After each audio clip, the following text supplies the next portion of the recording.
रवींद्र धंगेकरांनी घेतली उपमुख्यमंत्री एकनाथ शिंदेंची भेट। धंगेकर आज शिवसेनेत पक्षप्रवेश करणार। लोकशाही मराठीला सूत्रांची माहिती।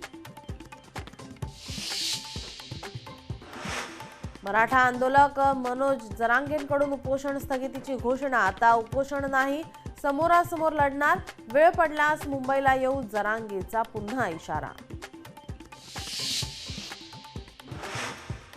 चेंबूरमध्ये मेट्रोच्या अर्धवट बांधकामाचा काही भाग कोसळला। सुमन नगरमधील सोसायटीवर बांधकामाचा भाग कोसळल्याने रहिवाशांमध्ये भीतीचं वातावरण। भिवंडीत 9 बांगलादेशी महिलांना अटक। बांगलादेशी विरोधात कोनगाव पोलीस ठाण्यात गुन्हा दाखल।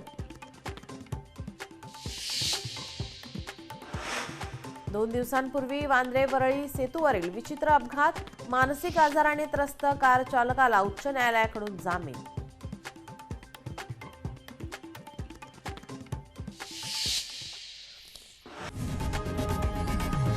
लोकशाही मराठी ऐका, पहा, जागरूक रहा।